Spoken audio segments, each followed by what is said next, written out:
বিসমিল্লাহির রহমানির রহিম। আসসালামু আলাইকুম। কেমন আছেন সবাই? আশা করছি অনেক অনেক ভালো আছেন। আপনাদের দোয়ায় আমিও ভালো আছি আলহামদুলিল্লাহ। আজকে রান্না করব লাউ দিয়ে শোল মাছের ঘন্ট। আচ্ছা, যেভাবে রান্না করব একটু অন্যভাবে রান্না করছি, অবশ্যই পাশে থাকবেন।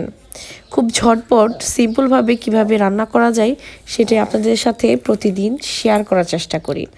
চলুন তাহলে দেখে নিই কী কী লাগছে। তো আমি শোল মাছগুলো খুব ভালোভাবে কেটে বেছে ধুয়ে নিয়েছি। এরপরে হলুদ গুঁড়া, মরিচ গুঁড়া আর লবণ গুঁড়া দিয়ে হালকা সয়াবিন তেলে আমি ভেজে নিয়েছি। তো এরপরে দিয়ে দিয়েছি ওই কড়াইতেই পেঁয়াজ কুচি, কাঁচা মরিচ কুচি আর একটু লবণ, যাতে খুব তাড়াতাড়ি পেঁয়াজটা নরম হয়ে যায়। এরপরে হলুদ গুঁড়া, মরিচ গুঁড়া, আদা বাটা, রসুন বাটা, জিরা বাটা। আর মাস্ট বি এখানে কিন্তু আদা বাটা, রসুন বাটাটা দিতে হবে, জিরা বাটাটাও দিতে হবে, কারণ এই পেস্ট বা বাটাটা না দিলে কিন্তু শোল মাছে একটু অন্যরকম ঘ্রাণ আসে, যার জন্য আমার বেশি একটা ভালো লাগে না। যার জন্য আমি অন্তত এই শোল মাছটাতে আমি সবসময় চেষ্টা করি একটু মশলা বাটাটা দেওয়ার জন্য।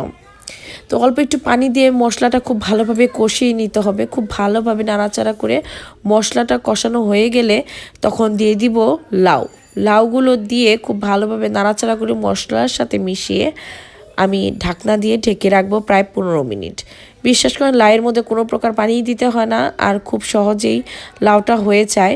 আর আজকের লাউটা একটু সমস্যা ছিল, মনে হয় 2-1 দিন যাবৎ বাসায় ছিল, যার জন্য একটু সেদ্ধ হতে সময় লেগেছে। তবে টেনশনের কিছু নেই, হয়ে যাবে তো ইনশাল্লাহ। তো আমি কিন্তু নাড়াচাড়া করে লাউগুলো খুব ভালোভাবে মশলার সাথে মিশিয়ে নিচ্ছিলাম। আর সত্যি কথা বলতে লাউ এর তরকারি খেতে আমার ভীষণ ভালো লাগে। আর অনেকের কাছে তো লাউ দিয়ে শোল মাছ খেতে খুবই পছন্দ করে। যেমন আমার বাবা কিন্তু এই তরকারিটা ভীষণ পছন্দ করে, আর আম্মাকে দেখতাম ঠিক এভাবেই করতো। আর মাছটা ভেজে নিলে মাছের যে ফ্লেভার খুবই সুন্দর আসে সত্যি কথা বলতে। তো অনেকটাই কিন্তু আমি ঢাকনা দিয়ে ঢেকে রেখেছি। আর কথা বলতে বলতে কিন্তু অনেকটাই লাউ অনেকটাই কষানো হয়ে আসছে। আর একটু নরম হবে তখনই কিন্তু আমি মাছগুলো দিয়ে দিব। আর মাছগুলো কিন্তু আমি ভেজে খুব ভালোভাবে কাটাগুলো বেছে নিয়েছি, যাতে বাচ্চারা এবং কি বড় বা বয়স্ক মানুষরা সবাই ইজিভাবে খেতে পারে। যাই হোক, আমি কিন্তু আবারও ঢাকনা দিয়ে ঢেকে দিব প্রায় 5-6 মিনিটের জন্য। কারণ সত্যি কথা বলতে এই লাউয়ের তরকারিটা মিডিয়াম আঁচে রেখে রান্না করলেই বেশি স্বাদ হয়।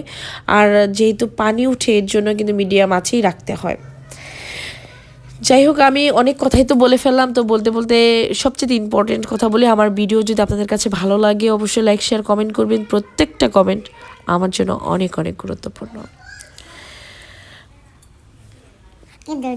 দেখতে পাচ্ছেন লাউয়ে কিন্তু অনেকটাই পানি চলে আসছে। এই ক্ষেত্রে কিন্তু আমি এখন সেই বেছে রাখা মাছগুলো দিয়ে দিচ্ছি, যেটা আমি একদমই মেখে রেখেছিলাম। আর কোনো প্রকার কিন্তু এই কাটা নেই, কাটা বেছে আমি এখানে লাউয়ের মধ্যে দিয়ে দিচ্ছি, যাতে ছোট বড় সবাই খেতে পারে। আর আমি কিন্তু ঢাকনারে ঢেকে আরও কিছু সময় রান্না করে নিব। আর লাউয়ের যেহেতু 2-3 দিন আমার বাসায় ছিল, লাউটা কিন্তু একটু অন্যরকম হয়ে গেছে, যার কারণে একটু সময় লাগবে।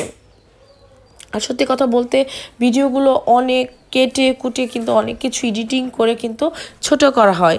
অনেক কষানো হয়েছে, দেখতে পাচ্ছেন ঝোলটা কিন্তু অনেকটাই হয়ে গেছে। আর লাউটাও কিন্তু নরম হয়ে এসেছে। তো এইরকমটাই চাচ্ছিলাম। আর আমাদের বাসায় লাউ একটু নরম না হলে খেতে চায় না। এই তরকারিটা কিন্তু হয়ে এসেছে। এখন আমি নামানোর আগ দিয়ে কিছু কাঁচামরিচ ফালি করে দিয়ে দিচ্ছি, টেস্টের জন্য, ঘ্রাণের জন্য। আজকে ধনিয়া পাতাটা হলে আরও বেশি মজা হতো, যেহেতু নাই তো স্কিপ করে নিলাম। যাই হোক, আমার রান্না হয়ে গেছে লাউ দিয়ে শোল মাছের ঘন্ট। তো ভালো লাগলে অবশ্যই পাশে থাকবেন। ভালো থাকুন, সুস্থ থাকুন। আল্লাহ হাফেজ।